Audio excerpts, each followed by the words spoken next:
once I actually started implementing SOPs in my own business, it totally changed the output of what I was doing. From chaos, you start to have things in control. Then everything changes.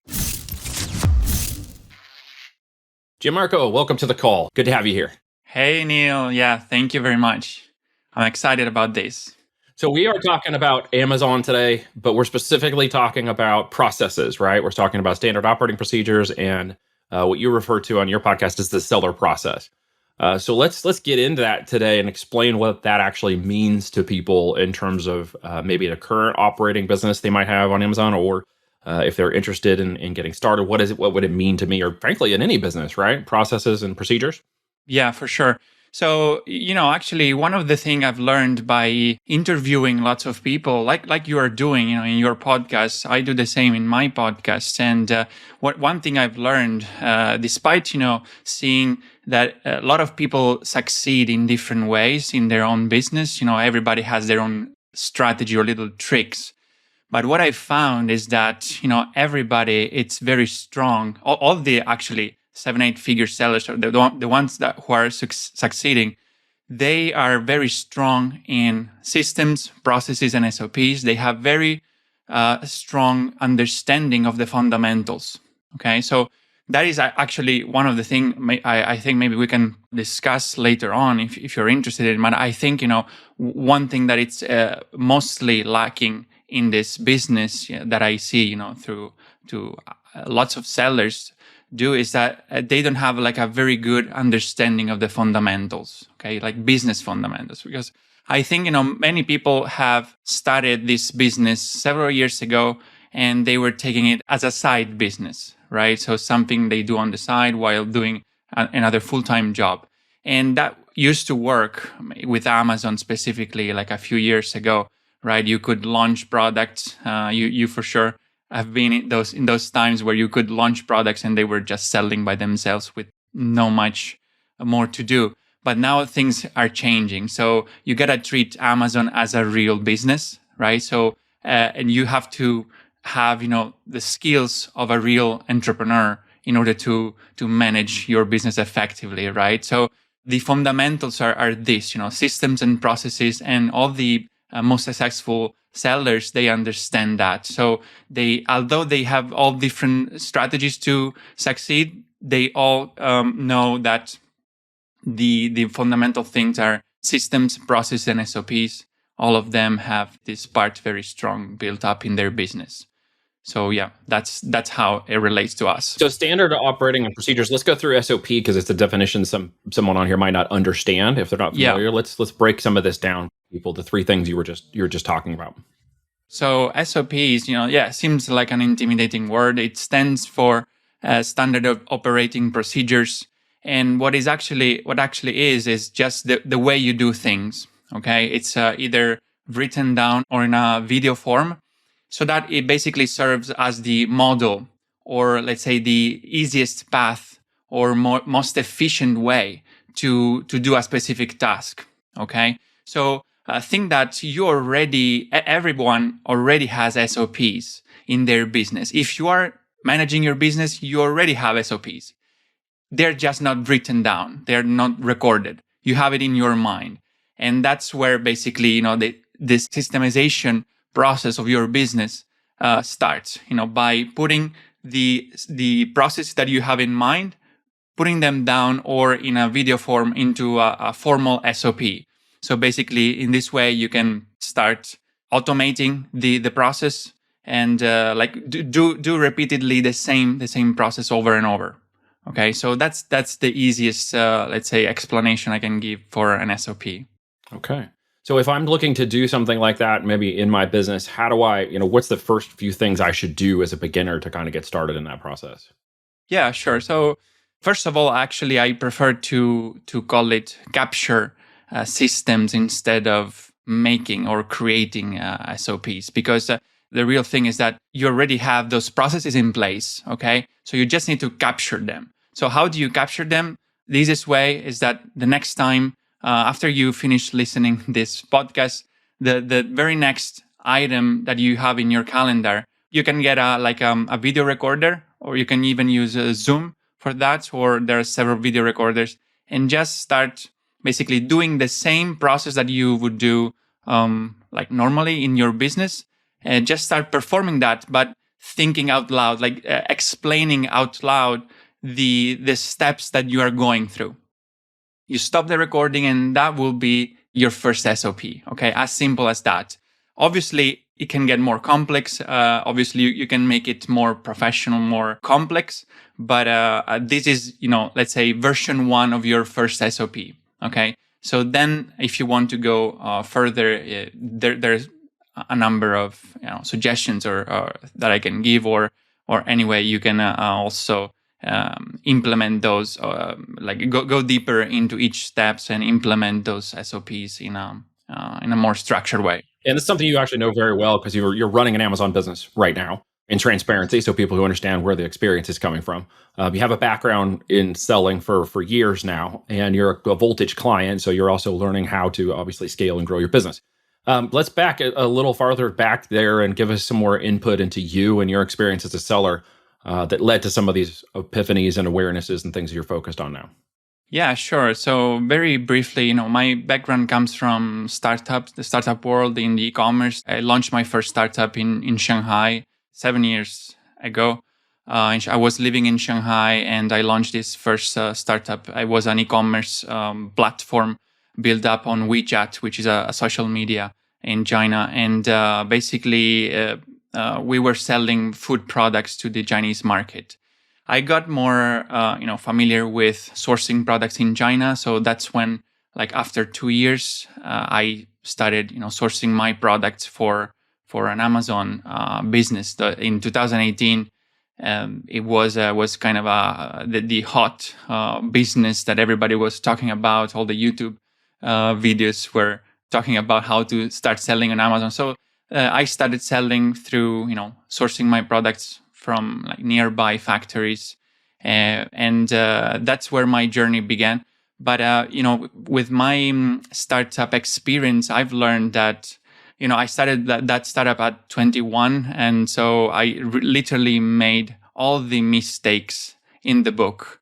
I totally screwed it up, and I figured out that one of the main reason why I didn't eventually succeed with that business, even though we got investors, we got into an accelerator program, so we got some initial success, but then it totally blew off because I didn't have the fundamentals.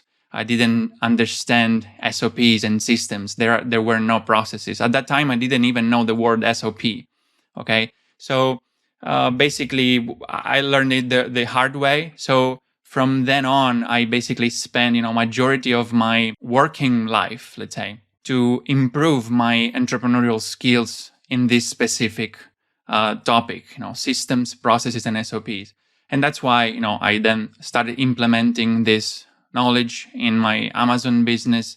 And I even ended up, launching this podcast, which is specifically focused on sharing systems, processes, and SOPs. So that's kind of in short how I get to the point here.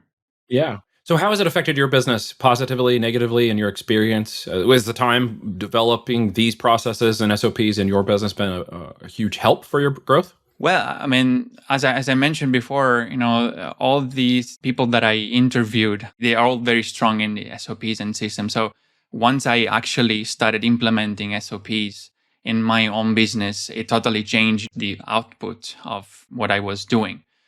So from chaos, you start to have things in control. Then everything changes. Even your personal productivity changes. Your confidence changes because you start doing things in a systematic way. You are organized. You know what is going to happen instead of living in that constant situation in which like you juggle several balls at once. You every day have to put out fires caused by the fact that there are no systems in place. So everything is like happen every day, and it gets solved in a different way every time. So systemizing your business, it really is the thing, to allow you It really to creates that opportunity. exactly. And you will notice that as you grow, the more you grow, the more you need to have structure in your business. You need to have more systems.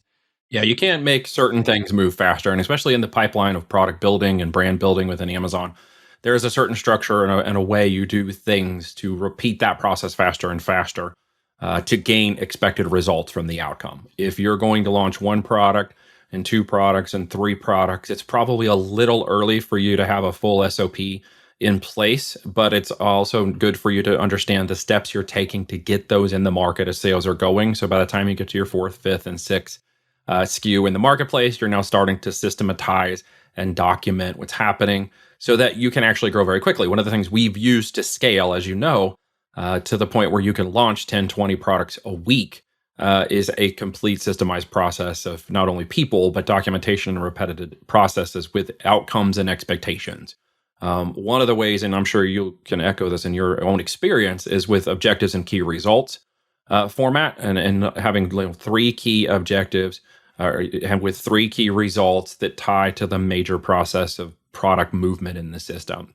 What's your experience around that in terms of those kinds of details, right? Right. So you pointed one of the the pieces of the puzzle that makes the systemized business, which is goals. It's one of the fundamentals.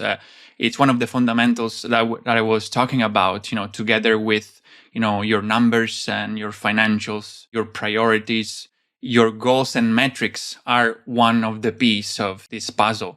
And so the way I go with that is first of all, it seems something like easy that everybody should know and do, but actually it's not really common practice. It's common sense, but it's not common practice, because it's as easy as, do you have a goal? Do you have metrics to measure how are you progressing toward that goal? I would guess most people don't have any idea of that. So it's really the simplest, the first step, to take in any accomplishment. But yet people don't have like clear goals and clear metrics to measure that. So the way I go with that, I use a method that is taught in Traction. It's a book. It's a quite famous business book about systemizing your business. So basically the way I go is that I built a few years ago a vision of how I would like to see my business in 10 years. Okay. So it's like the perfect way I would like to see my business in the next future. And I've written like a very, very detailed vision of that, and which I actually share then with people who join my team, so that they get also, a taste of where I want to go. And so then I set, like a 10-year goal. So in terms of like revenue, in terms of let's maybe number of products that I want to have, or several other metrics that I find the ones that I want to achieve. Then you start to break down these 10-year goals into smaller pieces, so like in milestones, like a 3-year goal and a 1-year goal. Okay, so these are your like midterm milestones to that big 10-year goal. Okay, and then once you set these goals, you just have to forget them. Okay, because those are not what you should work on. What you should work on is your 90-day world. So you start living in a 90-day framework, so like quarterly, from January to March, from April to June, and so on, right? So 3 months at a time, you set specific rocks. They call it rocks because it's the most important thing, the main thing. Every beginning of the quarter, I set my rocks, the most important things that I want to accomplish in those 3 months that will lead me closer to my 1-year goal and 3-year goal and 10-year goal. Okay. So the yearly goals and the long-term goals are just there to give you perspective and direction. But what you are actually doing on a daily basis is to work to accomplish your 90 days milestone, 90 days rocks. Okay. So that's what I suggest people. Where I suggest people to start, actually, everything starts with a goal. So your desire to go from the point you are in right now to a better place in the future, right? From point A to point B. So first thing, set your vision, set your goals, and start accomplishing your task in a 90 days period at a time. Okay. That's the first part. Very good. We call it the 90-day cash flow plan. as you're familiar with, John. It has to do with setting not only the cash, but the goals and objectives of that 90-day, which will usually translate into, for new sellers, products you're going to be evaluating and negotiating and brand building and launching. If you're an existing seller, it could be optimizations and testing, tweaking, conversions, and validation of market or brand validation and marketing, including our marketing activities to extend those brands farther into the marketplace. But it literally always gets down to the numbers. As you're just saying very succinctly, it always gets down to the numbers. If this quarter can be profitable and I can move the ball forward with a product or get a product launched, then I should have expected, results next quarter. And as that quarter progresses, I'll look up and pretty soon it's a year.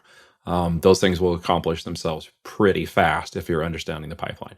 Now, something I know you're working on that you've told me about is your seller process and training and things you've got that are going to help people take, and do it a little faster and a little easier and have some guidance and experience. Of course, you guys can do what was just spoken about today by simply just opening a Google Word doc and starting to write down the steps and processes you're following for each activity, as you have mentioned today, Gianmarco. So, for example, if it's customer support, what are the steps I take for customer support? What are my expectations? Write those down and call it your customer support SOP.